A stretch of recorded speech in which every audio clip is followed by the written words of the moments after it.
আজকের ভিডিওতে আমি করাবো তোমাদেরকে class 8 Blossoms English book lesson 4 the great escape Sugata Bose যেটি লিখেছে।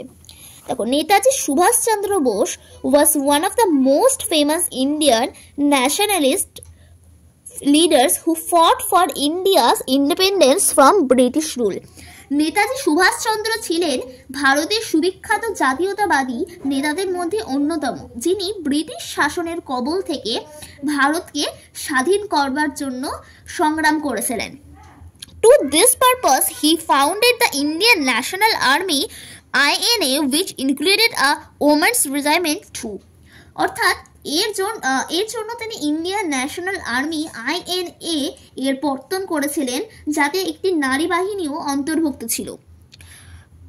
In 1941, the British government put Subhas under house arrest, that is, confined him in his own house.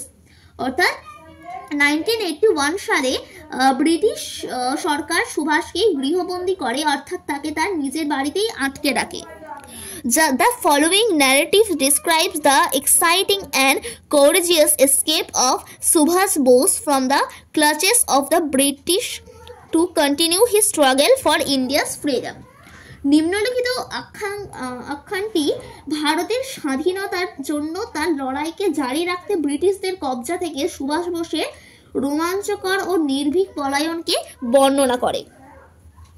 দেখো, looking pale and thin with a bushy half crown beard, Subhas was reclining on his pillows when Shishir, his nephew, entered Subha's bedroom that December afternoon. অর্থাৎ ফ্যাকাশে আর শীর্ণ চেহারায়, মুখে খোঁচা খোঁচা আধ গজানো দাড়ি, সুভাষ তার বালিশে হেলান দিয়ে শুয়েছিলেন যখন শিশির তার ভাইপো সুভাষের শোয়ার ঘরে ঢুকলো সেই ডিসেম্বরের দুপুরবেলাতে। Subhas made him sit to his right on the bed. Subhas তাকে বিছানার ওপর তার ডান দিকে বসালেন। Looking intensely at Sisir, he said, can you do some work for me? শিশিরের দিকে গভীরভাবে তাকিয়ে তিনি বললেন, তুমি আমার জন্য একটি কাজ করতে পারবে?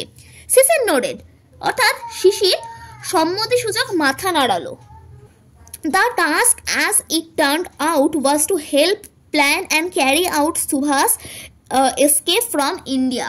কাজটা ছিল, যা দেখা গেল, সুভাষকে ভারত থেকে পলায়নের পরিকল্পনায় সাহায্য করা ও সেটাকে কার্যকর করা। Sisir would have to drive his uncle in the dead of the night to a railway station far away from Calcutta. শিশিরকে গভীর রাতে গাড়ি চালিয়ে তার কাকাকে কলকাতা থেকে অনেক দূরের একটা রেল স্টেশনে নিয়ে যেতে হবে। From his uncle's residence at Elgin road, Sisir walked back that night to his own house at 1 Woodburn park in a state of wonder and subdued excitement. Elgin রোডে অবস্থিত তার কাকার বাড়ি থেকে শিশির সে রাতে হাঁটতে হাঁটতে এক উডবার্ন পার্কে তার নিজের বাসায় ফিরল বিস্ময় আর চাপা উত্তেজনা নিয়ে। The police were keeping watch on Subhas house. Police সুভাষের বাসায় ওপর নজর রাখছিল। Though it was normal for nephew to visit an ailing uncle, Subhas had an additional excuse for meeting his nephew. অর্থাৎ যদিও একজন ভাইপোর পক্ষে অসুস্থ কাকাকে দেখতে আসা স্বাভাবিক ব্যাপার, সুভাষের একটা অতিরিক্ত অজুহাত ছিল তার ভাইপোর সঙ্গে দেখা করার। Shishir was good at operating the radio. Shishir ছিল রেডিও চালানোয় দক্ষ। He help Subhash listen to foreign broadcast. সে সুভাষকে সাহায্য করতো বিদেশি সম্প্রচার শুনতে। Subhash and Shishir discussed various means of escape. Subhash আর শিশির পালানোর বিভিন্ন উপায় নিয়ে আলোচনা করলো। Finally they decided to drive out in the most natural fashion through the main gate. অবশেষে তারা ঠিক করলো গাড়ি চালিয়ে বের হবে সবচেয়ে স্বাভাবিকভাবে প্রধান ফটক দিয়ে। শিশির owned a German car called the Wanderer, which he and Subhash chose for their journey. অর্থাৎ এখানে বলা হচ্ছে যে সে সুভাষকে মানে এখানে বলা হচ্ছে যে ওয়ান্ডারার নামের একটা মানে জার্মান গাড়ি ছিল শিশিরের, যেটাকে সে আর সুভাষ বেছে নিল তাদের যাত্রার জন্য। আজকের ভিডিওটা এই পর্যন্তই রাখছি। নেক্সট ভিডিওতে অবশ্যই তোমাদেরকে অ্যাক্টিভিটিগুলো আমি সলভ করিয়ে দেওয়ার চেষ্টা করব।